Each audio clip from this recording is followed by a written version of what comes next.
네, 매일 아침 꼭 챙겨야 할 뉴스 딱 3개만 찍어주시는 분입니다. 뉴스 3개 최성진 한겨레신문 기자와 함께합니다. 어서 오세요. 네, 안녕하세요. 네, 자 첫 번째 뉴스 가보죠.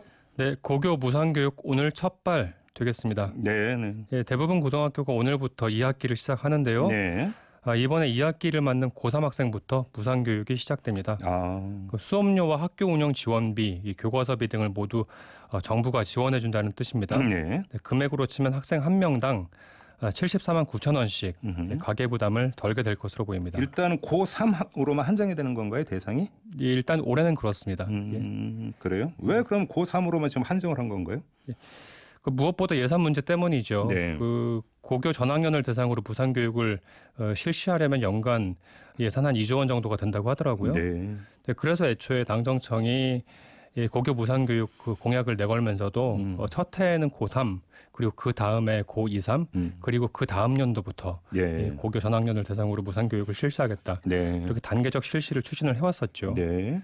이제 관건은 여기서 그 초중등교육법 그리고 지방교육재정교부금법 이런 관련법 개정 여부인데 네. 그 여부는 조금 야당 자유한국당 반대로 쉽지는 않습니다. 그래요? 네. 근데 어차피 이제 법 개정이 돼야 이제 전면 실시 길이 열린다 이런 얘기잖아요. 사실 법 개정을 하지 않아도 가능은 하다고 하는데 아, 그래요? 아무래도 이게 규모가 크다 보니까 이 법적 근거를 마련해 두는 게 필요하다 이렇게 보는 게 정부 여당 그리고 또 야당 입장이기도 하죠. 아무튼 고교 무상교육 참 논의는 무상했지만 실행이 안 됐던 문제였는데 네네. 일단은 그 첫 발을 뗐다 이렇게 네. 평가를 하면 되는 건가요? 네네. 네, 알겠습니다. 자, 두 번째 뉴스로 넘어가죠. 네, 황교안은 왜 장애로 나가나입니다. 그 장애 집회 말씀하시는 거죠? 네네. 아까 박형준 교수님하고도 잠깐 말씀을 나누시던데요. 네.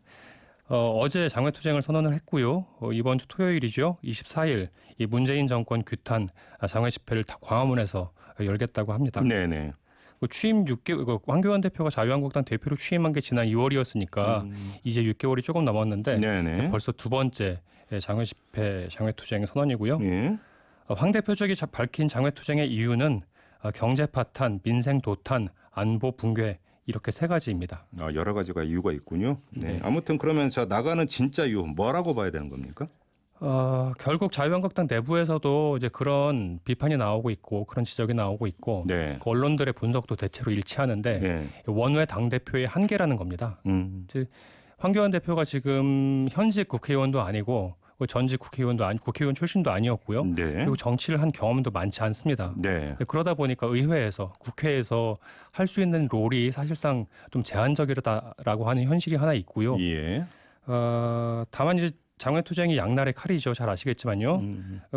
장외투쟁을 이제 아주 효과적으로 잘 활용을 했던 경험이 이제 2006년 참여정부 당시로 거슬러 올라가게 되는데 그때 이제 한나라당 박근혜 전 대표였죠. 그때 사학법 반대 장애 집회. 맞습니다. 그거죠. 그때 올해 했어요. 겨울에. 넉 달 한 5달 정도 했어요. 네, 네. 그때 엄청나게 길게 장외투쟁을 했고 사실은 그런 장외투쟁을 통해서 네. 그때 당시 여당이었던 열린우리당이 갖고 있던 국정운영 주도권을 한나라당 쪽에서 가지고 오는데 그 장외투쟁을 잘 활용을 했다라고 하는 평가가 일반적이죠. 그게 이제 그 이후에 이른바 뉴라이트라고 네. 하는 게 어떤 그 세력화되는데 어떤 매개가 됐던 게 이때 사학법 반대 장애 집회다. 이게 그 경험이 축적이 되면서 그것도 형성이 됐었죠. 이제 정치 사회학자들의 일반적인 분석이었던 건데 네. 이제 또 반면에 이제 또 부작용도 있죠. 그렇죠. 또 의회 기능의 상실 그리고 그렇죠.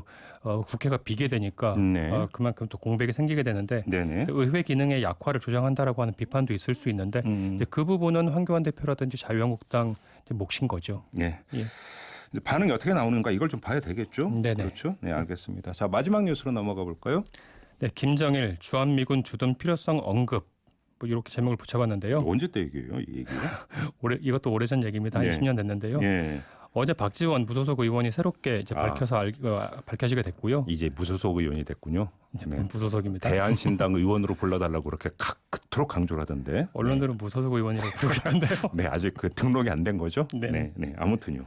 예, 그 과거 2000년이었죠. 6.15 남북 정상회담 당시 네. 이 김정일 북한 국방위원장이 이 김대중 전 대통령한테 이 주한미군 주둔 필요성을 언급했다는 내용입니다. 네. 그 김정일 당시 국방위원장의 발언을 그 박지원 의원이 전했는데요. 짧게 소개해드리면 네. 한반도 통일 이후에도 동북아 세력 균형을 위해서는 주한미군이 계속 주둔해야 합니다. 이런 발언이었다고 합니다. 그러니까 이게 주한미군 주둔을 용인하겠습니다. 뭐 그럴 수도 있습니다가 아니라 주둔해야 합니다라고 주장성으로 이야기를 그렇죠. 했다는 필요성을 겁니다. 언급했다는 거죠. 그래요? 예.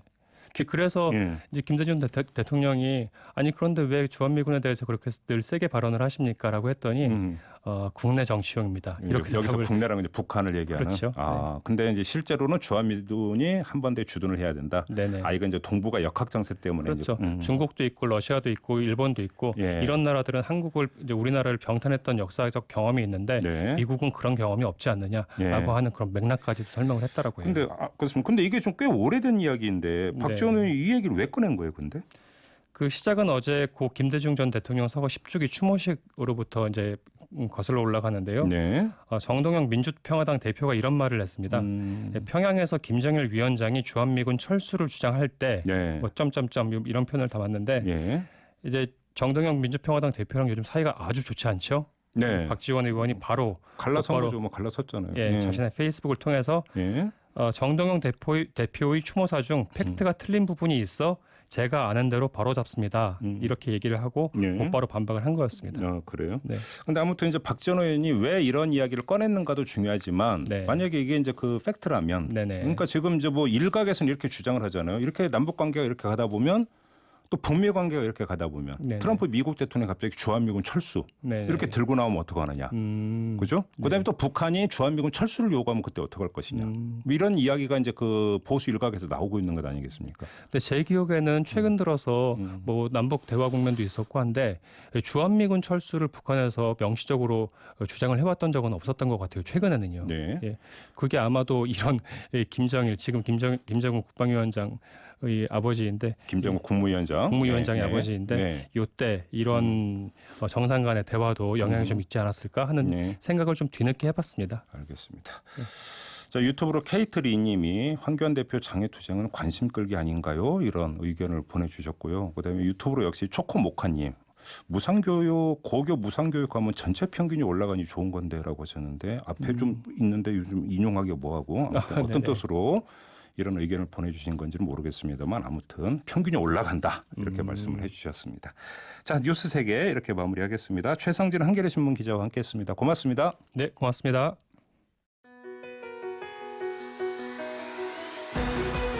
이슈의 핵심을 꿰뚫는 예리한 시선, 믿고 듣는 진품 시사 김종배 시선 집중.